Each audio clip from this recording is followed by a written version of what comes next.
तर नमस्कार मित्रांनो, स्वागत आहे तुमचं आपल्या हितेश डावले यूट्यूब चॅनलमध्ये. तर मग गणेश जयंतीसाठी आता मी गावी निघालोय. गणपती बाप्पा मंगल मूर्ती.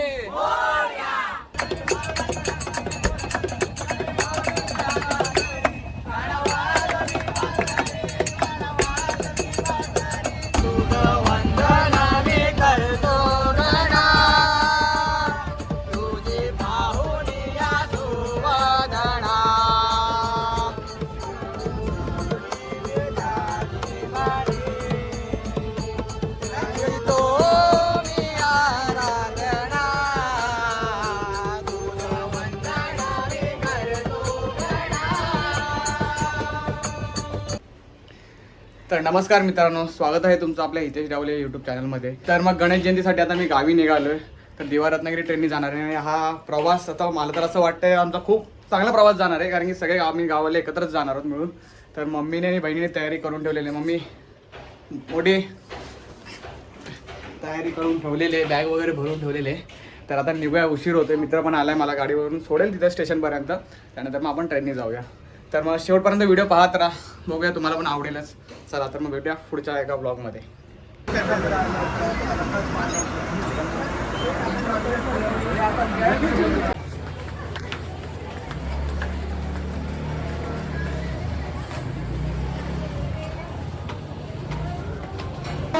तर मित्रांनो, आता फायनली मी दिव्याला पोचलेलो आहे आणि मला जागा पकडली होती. ते आमचे गावातले सगळेच मंडळी त्यांनी जागा पकडून ठेवली होती. निशांत एक आहे, अजून आहेत दिव्यावाल्यांनी सगळ्यांनी जागा पकडली. हे काका आपले दिव्याचे ते. गणपती बाप्पा मंगल मूर्ती. तर मित्रांनो, आता फायनली आपला प्रवास सुरू झालेला आहे. गणपती बाप्पाच्या नामस्मरणाने आपण प्रवास सुरुवात करूया. आणि सगळेजण वाडीतलेच आहेत, सगळ्या गवळणी आहेत. कोण आहेत तर रोल तुम्हाला नंतर पुढे समजेलच. तर मग आता प्रवास सुरू झाले. आता जसं की आम्ही विचार केला आहे मजा करत जायची. बघूया आता पुढेपर्यंत एवढी एनर्जी राहते की नाही. तर मग नावा शेवटपर्यंत बघा.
तुला पूजितो मी तुला पूजितो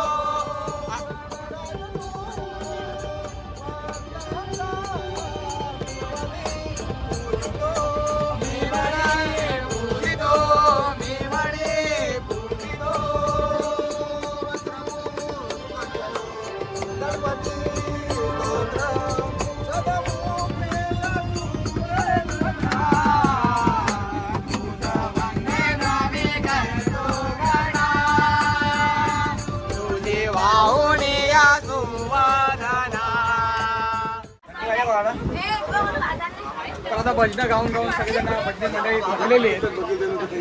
सगळे आता जेवायला बसले. ज्यांनी आपापला काय काय नाश्ता आणला होता तो आता सगळेजण खायला बसले. कृष्ण भगवान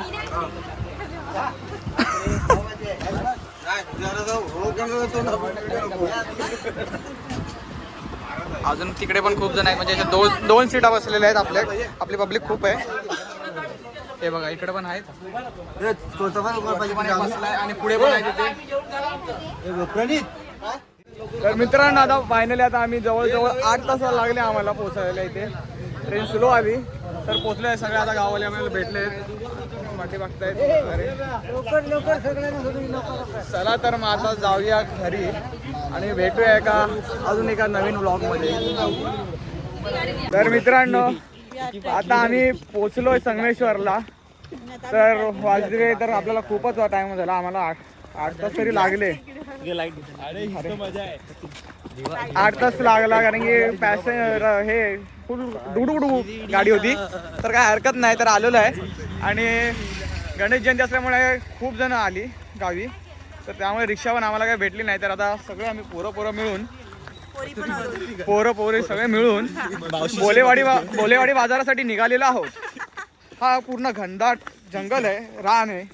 त्या अंधारामध्ये आता आम्ही चाललो आहोत. पोरींनी तुला हाक मारली ते पण बोल.